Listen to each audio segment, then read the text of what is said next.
ਅਗਲੀ ਜਿਹੜੀ ਹਰਜੋਤ ਸਿੰਘ ਜੀ ਗੱਲ ਕਰਦੇ ਜਾਈਏ, ਆਪਾਂ ਇਰਾਨ ਵਾਰ ਦੇ ਉੱਤੇ ਵੀ ਗੱਲ ਕਰਦੇ ਹਾਂ। ਚਾਈਨਾ ਤੇ ਜਿਹੜੇ ਰਸ਼ੀਆ ਆ, ਉਹਨਾਂ ਦੇ ਜਿਹੜੇ ਲੀਡਰ ਆ ਸ਼ੀ ਜਿਨਪਿੰਗ ਤੇ ਪੁਤਿਨ ਆ, ਉਹਨਾਂ ਨੇ ਆਪਸ ਦੇ ਵਿੱਚ ਮੁਲਾਕਾਤ ਕੀਤੀ ਹੈਗੀ ਆ।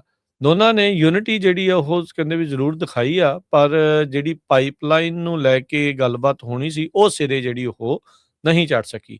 ਪਾਵਰ ਆਫ ਸਾਈਬੇਰੀਆ 2 ਪਾਈਪਲਾਈਨ, ਜਿਸ ਦੇ ਵਿੱਚ 50 ਬਿਲੀਅਨ ਕਿਊਬਿਕ ਮੀਟਰ ਆਫ ਜਿਹੜਾ ਰਸ਼ੀਆ ਦਾ ਨੈਚੁਰਲ ਗੈਸ ਚਾਈਨਾ ਨੂੰ ਜਿਹੜਾ ਜਾਣਾ ਸੀਗਾ, ਉਸ ਦੇ ਉੱਤੇ ਜਿਹੜੀ ਇਹਨਾਂ ਦੀ ਚਰਚਾ ਜਿਹੜੀ ਹੋਈ ਆ। ਪਰ ਇੱਕ ਚੀਜ਼ ਜਿਹੜੀ ਹਰਜੋਤ ਸਿੰਘ ਜੀ ਦੇਖੀ ਗਈ ਆ, ਜਿੱਦਾਂ ਟਰੰਪ ਹੁਣਾਂ ਦਾ ਸਵਾਗਤ ਹੋਇਆ ਤੇ ਜਿੱਦਾਂ ਪੁਤਿਨ ਦਾ ਸਵਾਗਤ ਹੋਇਆ, ਉਸ ਦੇ ਵਿੱਚ ਜ਼ਮੀਨ ਅਸਮਾਨ ਦਾ ਜਿਹੜਾ ਉਹ ਫਰਕ ਆ ਉਹਨਾਂ ਨੇ ਦਿਖਾਇਆ। ਸ਼ੀ ਜਿਨਪਿੰਗ ਨੇ ਪੁਤਿਨ ਨੂੰ ਰੈੱਡ ਕਾਰਪਟ ਵੈਲਕਮ ਜਿਹੜਾ ਉਹ ਕੀਤਾ, ਤੇ ਇੱਥੇ ਮਿਲ ਕੇ ਦੋਨਾਂ ਨੇ ਅਮਰੀਕਾ ਦੇ ਉੱਤੇ ਇੱਕ ਹਿਸਾਬ ਦੇ ਨਾਲ ਅਟੈਕ ਜਿਹਾ ਵੀ ਕੀਤਾ। ਗੱਲਾਂ ਬਾਤਾਂ ਦੇ ਜਿਹੜਾ ਜ਼ਰੀਏ ਸ਼ਬਦੀ ਹਮਲੇ ਜਿਹੜੇ ਆ ਉਹ ਜ਼ਰੂਰ ਉਹਨਾਂ ਨੇ ਕੀਤੇ। ਉਹਨਾਂ ਨੇ ਕਿਹਾ ਵੀ ਜਿਹੜੀ ਈਰਾਨ ਦੇ ਉਲਟ ਵਾਰ ਚੱਲ ਰਹੀ ਆ ਅਮਰੀਕਾ ਤੇ ਇਜ਼ਰਾਈਲ ਦੀ, ਇਹ ਤੁਰੰਤ ਬੰਦ ਜਿਹੜੀ ਆ ਉਹ ਹੋਣੀ ਚਾਹੀਦੀ ਹੈਗੀ ਆ।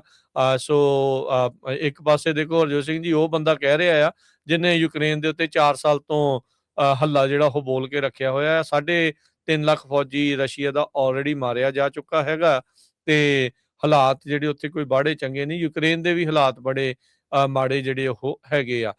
ਤੇ ਉਹਨਾਂ ਨੇ ਜਿਹੜਾ ਗੋਲਡਨ ਡੋਮ ਦਾ ਕਨਸੈਪਟ ਟਰੰਪ ਲੈ ਕੇ ਆ ਰਹੇ ਆ ਵੀ ਅਸੀਂ ਗੋਲਡਨ ਡੋਮ ਜਿਹੜਾ ਉਹ ਬਣਾਉਣਾ। ਆਇਰਨ ਡੋਮ ਤਾਂ ਵੈਸੇ ਹੁਣ ਕਾਫੀ ਫੇਲ ਹੋਇਆ। ਆਪਾਂ ਦੇਖਿਆ ਵੀ ਈਰਾਨ ਦੀਆਂ ਬਹੁਤ ਸਾਰੀਆਂ ਮਿਜ਼ਾਈਲਸ ਆ ਉਹ ਇਜ਼ਰਾਈਲ ਦੇ ਵਿੱਚ ਵੜਨ 'ਚ ਕਾਮਯਾਬ ਰਹੀਆਂ ਤੇ ਉਹਨੇ ਨੁਕਸਾਨ ਵੀ ਜਿਹੜਾ ਉਹ ਪਹੁੰਚਾਇਆ ਆ। ਸੋ ਗੋਲਡਨ ਡੋਮ ਦੇ ਉੱਤੇ ਵੀ ਉਹਨਾਂ ਨੇ ਅਟੈਕ ਜਿਹੜਾ ਉਹ ਕੀਤਾ। ਇਹਨਾਂ ਨੇ ਜਿਹੜੀ ਸਾਂਝੀ ਜਿਹੜੀ ਹਰਜੋਤ ਸਿੰਘ ਜੀ ਜੁਆਇੰਟ ਸਟੇਟਮੈਂਟ ਜਾਰੀ ਕੀਤੀ, ਜੋ ਕਿ ਯੂਐਸ ਦੇ ਨਾਲ ਮਿਲ ਕੇ ਇਹਨਾਂ ਨਹੀਂ ਕਰ ਸਕੇ ਸੀਗੇ। I don't know Ki reason ਜਿਹੜੇ ਰਹੇ ਹੋਣਗੇ। ਉਹਨਾਂ ਨੇ ਕਿਹਾ ਵੀ ਜਿਹੜੀ ਇਹ ਟ੍ਰੈਚਰਸ ਮਿਲਟਰੀ ਸਟ੍ਰਾਈਕਸ ਆ against other countries, hypocritical use of negotiation, ਕਹਿੰਦੇ ਵੀ ਇਹ ਕਵਰ ਵਰਤਿਆ ਜਾ ਰਿਹਾ ਇਹਨਾਂ ਸਟ੍ਰਾਈਕਸ ਦੇ ਲਈ, ਪ੍ਰੀਪੇਅਰ ਕਰਨ ਦੇ ਲਈ।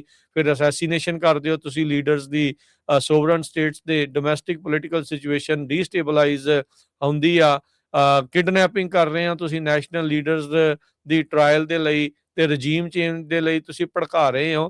ਕਹਿੰਦੇ ਵੀ ਇਹ ਬਹੁਤ ਮਾੜੀ ਜਿਹੜੀ ਉਹ ਚੀਜ਼ ਜਿਹੜੀ ਉਹ ਹੈਗੀ ਆ। ਸੋ ਹੁਣ ਹਰਜੋਤ ਸਿੰਘ ਜੀ ਇਹ ਨਹੀਂ ਪਤਾ ਵੀ, ਕਿਉਂਕਿ ਚੀਨ ਵਾਲਾ ਵੀ ਨਾਲ ਹੀ ਇਹ ਗੱਲਾਂ ਦੇ ਵਿੱਚ ਬੋਲ ਰਿਹਾ ਸੀਗਾ ਪੁਤਿਨ ਦੇ ਨਾਲ ਮਿਲ ਕੇ।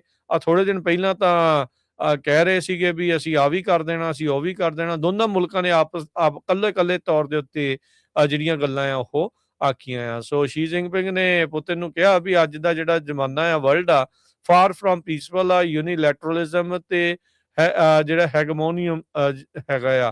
ਕਹਿੰਦੇ ਵੀ ਇਹਦੇ ਨਾਲ ਬਹੁਤ ਜ਼ਿਆਦਾ ਖਤਰੇ ਨੇ, ਤੇ ਜੰਗਲ ਦਾ ਲਾਅ ਕਹਿੰਦੇ ਵੀ ਇੱਥੇ ਆਉਣ ਵਾਲੇ ਸਮੇਂ 'ਚ ਬਣ ਸਕਦਾ ਹੈਗਾ। ਸੋ ਹਰਜੋਤ ਸਿੰਘ ਜੀ ਇਹ ਦੋ ਲੀਡਰ ਉਹ ਗੱਲਾਂ ਕਰ ਰਹੇ ਸੀ ਜਿਨ੍ਹਾਂ ਦੇ ਆਪਣੇ ਮੁਲਕਾਂ ਦੇ ਵਿੱਚ ਕਿਸੇ ਤਰੀਕੇ ਦੀ ਕੋਈ ਆਜ਼ਾਦੀ ਨਹੀਂ। ਜੇ ਕੋਈ ਮਾੜਾ ਮੋਟਾ ਵਿਰੋਧ ਕਰਦਾ ਆ, ਉਹ ਜਾਂ ਗਾਇਬ ਕਰ ਦਿੱਤਾ ਜਾਂਦਾ, ਜਾਂ ਉਹ ਮਾਰ ਦਿੱਤਾ ਜਾਂਦਾ, ਜਾਂ ਅੰਦਰ ਸਿੱਟ ਦਿੱਤਾ ਜਿਹੜਾ ਉਹ ਜਾਂਦਾ ਆ।